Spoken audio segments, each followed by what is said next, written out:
What up, Internet? This is Niels RY, one of your co-hosts here at Pop Called Parent, and do I have a treat for you.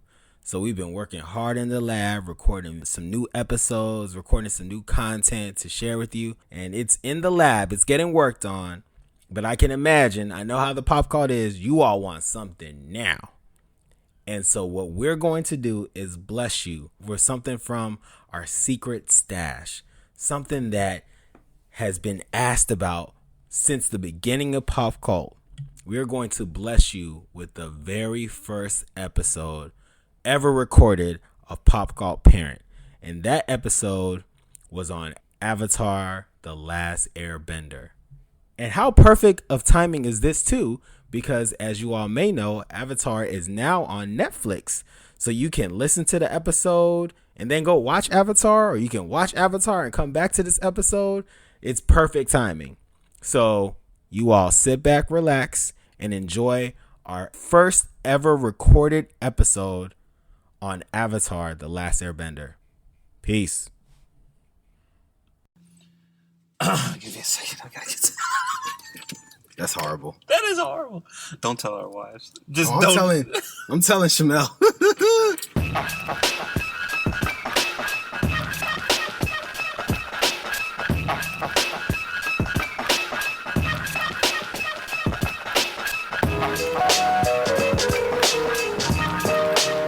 What's up, Internet? This is your boy, Mark Jones, a.k.a. Clyde Jones, and I'm here with my good friend, Niels Ribeiro Yamofio. And this is Pop Culture Parenting, and today we're talking about the Smash series, animated series, that I heard is still going to continue, Avatar: The Last Airbender.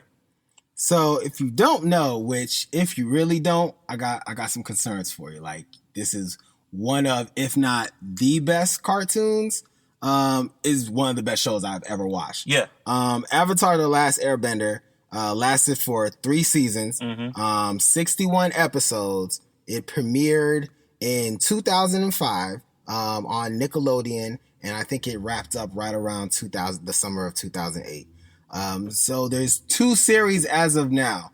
There's Aang's series, Avatar: The Last Airbender. Then there's Korra, The Legend of Korra. There's actually some very successful comic books as well. I've read a few of them. Oh, okay. And like Mark said, I think they're going to continue the series more in the future. So, I'm just going to get into it, man. When I first saw... Do you remember the first episode of Avatar you saw?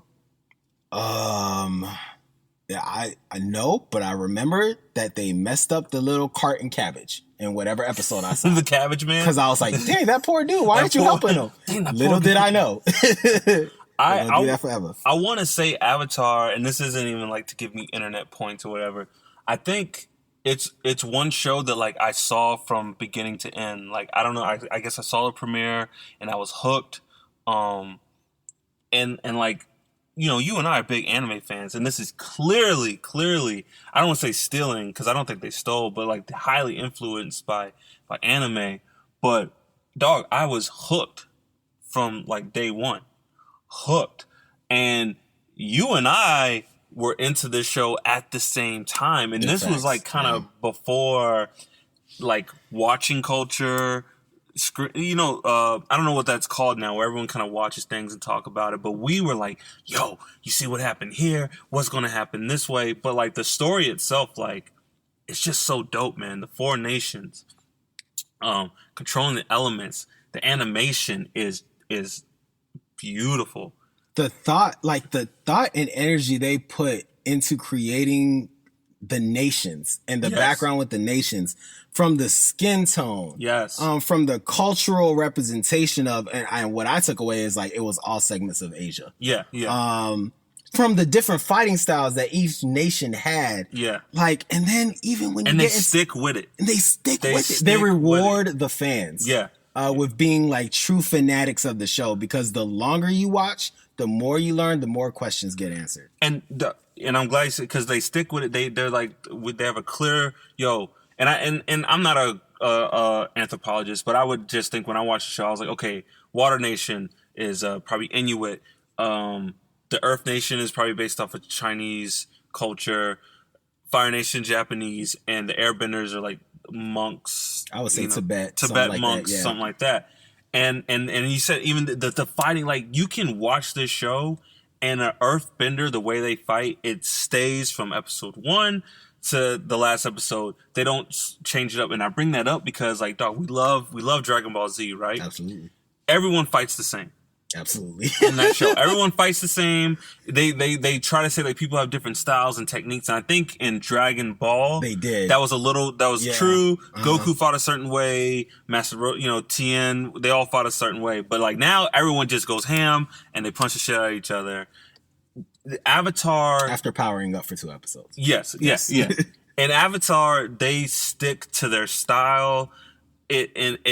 It shows, and like it's just great to watch. Like this show, like and it's like, man, they hit lightning in a bottle, but like the animation's great, the characters are great, but it's funny as hell. It really is. It's so funny. In like every way, like shape, or form. All the characters are great.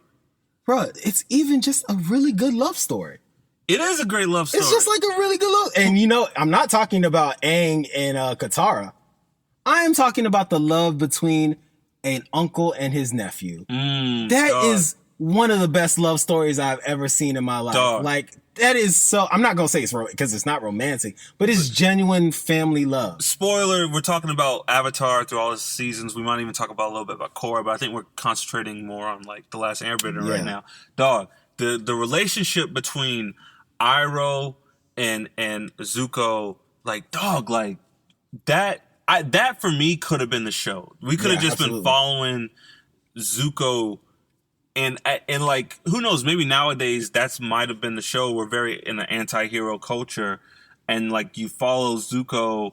It would have been interesting to see that, but the way they did it is great. But like, dog, I remember a big Zuko and Iroh moment for me is when, and there's so many, but when they're in the Earth Nation, and like Zuko or Iroh wants Zuko to go on a date and have fun. He's like, yo, just go live your life. And then Zuko goes on a date with the girl, and it's an awkward date, and he comes back, and Iroh's like, yo, how was it? And he's like, whatever. He was like kind of mad, but he comes, he's like, it was nice. And like you could tell, like, Iroh's like, he's like, good, my nephew got to be a young man and have fun.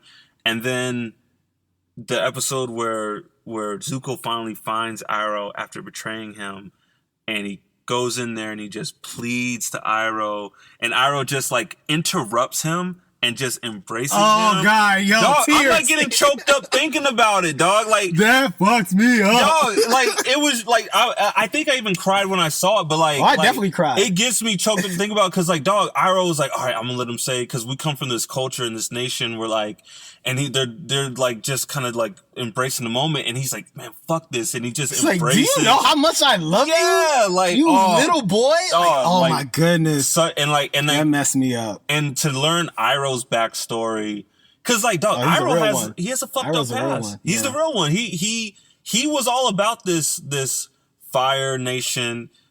I think in the context of like his like who he was and what he wanted for his family, he was a good person, but he still was part of this genocide and part of this like, this terrible nation. But like, we love him. We do. We love him. We love him to this day. Still love him. Uncle Iroh, that's my dude. Uncle Iroh. But yeah, I'm sorry, man. I was rambling there because I just love that relationship so much. But so being growing up as black. We're black kids. That's such a weird thing to say, growing up as a black kid. Yeah. But like, it was hard to see representation, and I'm not gonna front. There's not really a lot of like African, representation in Avatar, but it is. They probably like, we ain't messing with y'all folks down there. We got our own stuff together up here. It's. And we can go. It kind of like I've always found these worlds interesting, where like they're these white worlds, like Lord of the Rings, or these nations, these worlds of just like one ethnicity. I'm like, why wouldn't there be like an African type like world in Avatar? Why wouldn't there be like a European type world? But I digress. I think they had a clear thing what they wanted to do, and they did it. But they still were people of color, especially like Sokka. And Katara. Yep.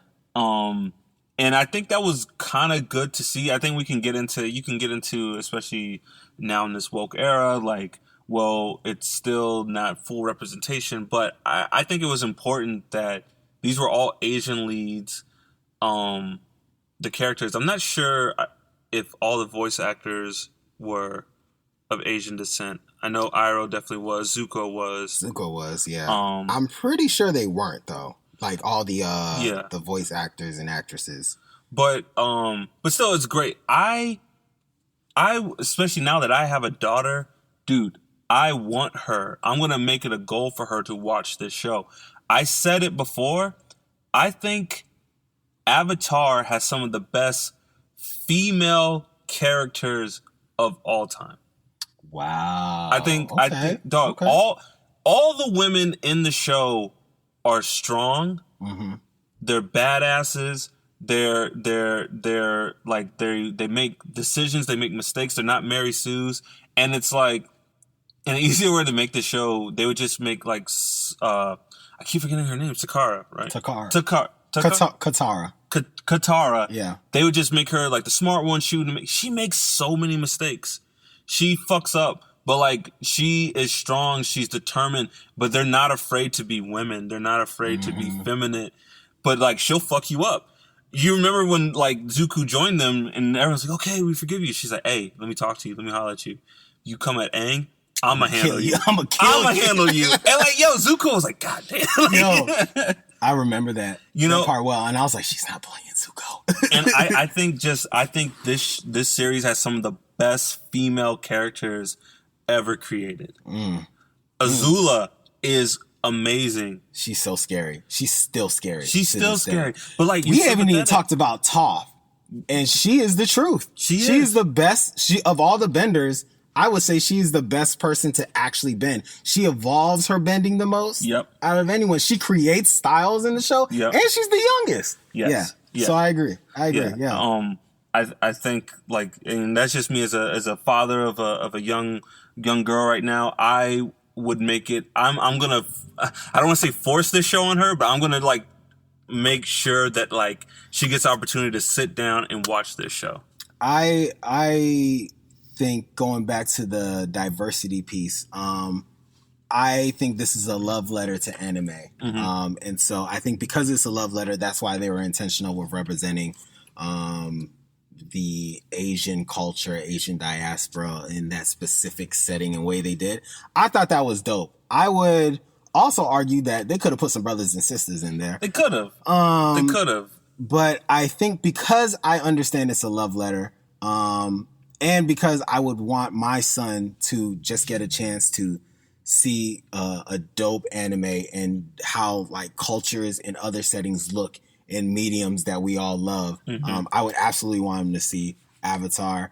I want him to watch the show for a very similar reason. While I think it's amazing how the women are portrayed in Avatar, the strongest and best male characters, the ones that you idolize and want to be like, all have emotional depth. Yeah. They all understand that they have emotions and they try to deal with them. The anti-hero is learning how to deal with his emotions for the entire series. Yes. And his uncle, who is the best fighter, like it's claimed in the show, he's the best fighter. He's better than his brother, who's the king or prince or whatever, has the most emotional intelligence than anyone in the show. Like I'm like, son, you need to see, like, these are the baddest folks in the land and all of them are in touch with their emotions. And the more in touch you are, the better you are at utilizing your strengths and skills. You know what? And I just thought about this. The episode where Zuko has to figure out how to firebend again because he doesn't know how to do it without anger. I think in this world now, it'd be a good way to contrast that with like how to deal with toxic masculinity. Yeah. Because you had this one thing, you had this power, and you came from it with one emotion, one goal, and now that is gone. So how do you still be, and let's just say for firebending, like masculine or whatever, how do you still be who you are and what you think you should represent, but do it in a healthy way? Yep. You know? Yeah. I think the show was way ahead of its time. By far. Way ahead of its time. I think and this is my biggest thing. I always said, like, just make good characters. Certain stories have to deal with race and the character's race, creed, sexuality. I get that. But make a good story and then figure that out later sometimes, because all these characters, this could be an African story. It easily could. It could be a European story. Absolutely. It could be, this could take place in South America. Very much so. You know, or it could be a Native American story, which I think would be fucking awesome to see this like story told from a Native American standpoint. But, you know, on that with the social aspects and what we feel about the show, I will say one mechanic of the show that I think even some animes, a lot of animes are getting it now, but a lot of animes didn't understand this. This show, and the Nostalgia Critic said it, this show understands weight and balance. And that's very hard to convey in animation sometimes. Like, when people get hit, when people, like, are trying to, like, stay up, when people are running, it's like you feel the hits. You feel the weight. Like, I forgot what episode. Someone got hit with a rock from an earthbender, and it was, like, really fatal. And the way, I think it was the episode when Jet died, maybe. Oh, man. And like the way. I wasn't ready for you to talk about that. And the way they get hit, you're like, damn. Mm-hmm. Like, you can, like, yeah, you could die from these actions. The blood-bending episode is like uneasy to watch. It's very uneasy to watch. It's so good, too. It's so good. Yeah. It's so good. And like you said it, like, you're like, I didn't even think about it. You were like, yo, that lady left a fucking stain on Qatar. Like, she's like, now you're a monster like me. Yep. I made you a monster. And like, she did. All she wanted was someone to be able to utilize this skill, which is pure evil. But Katara uses it a couple of times. She does. For good. She does. Just throwing that out there. Throwing that out there. I don't have a space to criticize this show. Yeah. I will say this. Firelo Ozai, he's not really... Mark Hamill. He's not really explored too much, and I think the mystery around him is part of the intrigue with him. You don't need to know much about him. You know, he is an evil dictator who is continuing to perpetuate what's wrong with the Fire Nation, which is like, I want to conquer everyone. It's either my way or the highway. And he needs to be stopped. Now, the fact that Aang is able to balance what is in his heart and his values and what he was raised with, and still able to like shut things down with saving everyone's life is like, yes, son, like you can stick to your morals. Don't be convinced what everyone else is telling you. You can stick to your morals and what is right and solve the day. It might be hard, dog, yes. And I'm glad you took it there, because that hit me in a way I couldn't even comprehend when I first saw the show. Because in any other medium, whatever, Aang would have had to kill the Fire Lord. Easily, yeah. He didn't. And he stuck to it, and he's like, I don't know how I'm going to do this. They're all like, yo, if you don't kill this guy, you are going to die. He's going to kill you. And he stuck to his morals. He stuck to his truth. He stuck to what he believed, and he made it work. And I think that's so important. Real quick before I forget what you said about the Fire Lord, I think it's really interesting. You get a sense of who this guy is through Azula and Zuko. Oh, you got a good point there. You can tell what kind of fucked up father made his son like this and his daughter like this. Yeah. And I guess you could say his son is walking around with a constant reminder that his dad did this. Yeah. And Azula, she was already kind of like messed up, but like her father catered to that. Her, like, any other kid, all right, I gotta shut this down. My daughter, like, quickly. And I think her mom is to blame too a little bit, because she said, like, my mom looked at me like I was a monster. Yeah, but she was a monster. She was, but like no child wants their parent to like, you know, and so like, and I'm not trying to blame like the mom. I think that even that comic that might say more about it. I haven't read it, but like to know that Azula was like, she might have been like screaming for help, and even her own mom, didn't want anything to do with her, and her father fed into this rage that she had. So I think it just says a lot about who the Fire Lord is. And the last thing I'll say about why I appreciate this show so much, this is going to sound slightly petty, but the filler episodes are just that. They are one quick, simple filler episode. It's like, and it's, hey, you need a break. We've been doing a lot. Yes. Take this break. We're going to smash a cabbage cart for you real quick. Yes. And we're going to get right back into this story. Yeah. Like, mwah. You guys want to see Sokka do some stupid shit? Here you go. Asia, East Asia, please pay attention to how they do these filler episodes. Like, mwah. Real quick, you laugh, and we gonna go right back to this story. And we might even do a little callback to a side character in the filler. Yep. So real quick, before we wrap up, I want to know your favorite type of bending, your favorite nation like portrayal, and maybe even a favorite episode and a favorite like side character, real character. I know that's a lot. Not real character, but main character, side character. I know it's a lot to unload, but it's hard for me to not say waterbending. Like, I think, you could argue if you're a really good earthbender and you can get to do all this crazy stuff with earthbending, it's the biggest nation. Like, why you go there? But Katara makes waterbending look so cool. Yeah. And she's so versatile with it. Like, it's hard for me not to be a fan of waterbending. It's absolutely the style I would be able to, or that I would want to have if I was in this magical land with no black people. Like, I'd want to do waterbending. My favorite side character, man, I love Jet. That episode was so good. Jet look a lot like Spike from Cowboy Bebop too. I don't know if that was intentional. That's probably what I really thought it was. Yeah, it probably is. I don't know if it was, but it probably was. Yeah, and and I wonder why his name was Jet. Like, I know they like say it, but like, I wonder why they picked that in particular. But Jet's really cool. I love the swamp benders. Yes, dog. The swamp benders are hilarious. The hillbillies, so funny. There's a dog. I'm so glad you said the swamp benders, dog. I think that was my same answer for that. And the only reason I didn't say Iroh is because I don't consider Iroh a side character. He's a main character. He is. He's my favorite. I mean, I love Aang and Zuko, but Iroh is to me, the most important character I want my son to pay attention to. Like, I was like, you watch Fresh Prince of Bel-Air, you better watch how Judge Philip Banks operates. And you better watch how Uncle Iroh is. Like, you better talk. If you're going to watch this show, you better tell me what Uncle Iroh said to Zuko. Because, like, I want you to learn from that dude. I think I agree with you, man. The water bending. And I find myself, it depends on the type of day and how I'm feeling, what bending I wish I could do. I think I always come back to earth bending or air.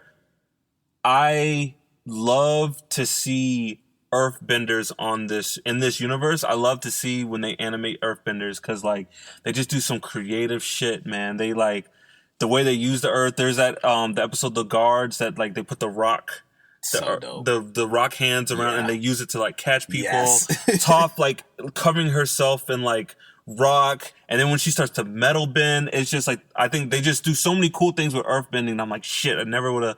In another show, it'd have been the earthbending in the show is very precise and very like precision, and in the other show, it'd just be like niggas making earthquakes. It'd be Kwame. It'd be Kwame. It'd be Kwame. And no diss to Kwame. Oh, like, no diss to Kwame. But Kwame, you the man. We love you. Side characters, dog. The swamp benders. Appa. Oh yeah. Like you gotta love Appa. And I'll say I guess I don't know why he's barely in the show. Sokka's Swordmaster. Oh yeah. I really fucked with that dude, man. I like he's barely in the show. He drops a little bit of knowledge, but I guess because when they did the White Lotus at the end where all the White Lotus come together, they're all benders, and then there's this one dude who just is dope with a sword, and he's like, yeah, he's one of us. You know? That's like, you're like, oh yeah, I know him. He's one of us. But that's another shout out to anime too. You gotta have some type or just East Asian culture in general. Gotta shout out to Swordmaster. I'm still salty to this day that even in what's the sequel series? Korra, Sokka didn't go back and get his moon sword. Yeah, bruh. That like broke my heart, dog. I know that's like a little like fan boy, but like I was like, no, your moon sword. That sword was so dope. So dope. And he's like, and he knew it too. He's like, moon sword. The sword was so dope. I'm still judging like you ain't a real one, Sokka. I would never. I'm getting that moon. What? I would have never. And he was the truth with the moon sword. He was the truth. But great female characters, great characters, amazing story, amazing morals. The people who made this show made it because they wanted to make something dope. And I'm surprised looking back on it that this was a Nickelodeon show. Yeah. I think I heard Cartoon Network passed on it, but I'm surprised Nickelodeon was like, yeah. And it seems like Nickelodeon let them do what they wanted to do. So that just really surprises me. Absolutely. A lot. We can unwrap that awful movie one day. Wow. I'll just say this, man. Gonna have to drink a lot for that. Yo. Because I'm gonna be angry. Let's just, do we see that together? Yeah. No. We watched Dragon Ball Evolution together. Okay. There's only been 3 movies in my life that I've wanted to walk out of. One was Dragon Ball Evolution, the other one was this movie. And all I'm going to say about the movie, I don't get hung up on source material and fan, it's not like the original. This wasn't even an attempt to capture what this series was so good at. And it drives me crazy that, like, we're never going to see a live action Avatar anything now. You think so? I don't think it's ever going to happen. I don't think the series is dead. We're going to get comics, spinoffs, whatever, but we'll never get a live action. You think this is going to be the Dragon Ball Z treatment of comic? Because they messed it up so ungodly bad. Yes. We will never see one of the greatest cartoons made into live action. That's sad, but I think the best thing we'll get a maybe mid-cool DVD movie, straight to DVD type movie, but I don't think we'll ever get a live action movie ever again. But and I'll say this real quick before we wrap up. I've been looking for like how much money this made Nicktoons. It doesn't say it anywhere, but I can assure you this made all the money for Nicktoons. All the money. I'm sure this cartoon saved Nicktoons because I can't remember any other show I was watching on Nicktoons. They eventually got a Teenage Mutant Ninja Turtles show, which was good. They eventually got Power Rangers, which I'm sure is making money for somebody. Yeah. It's just standard. You're going to make money off Power Rangers. But around that time, what else were you watching on Nickelodeon?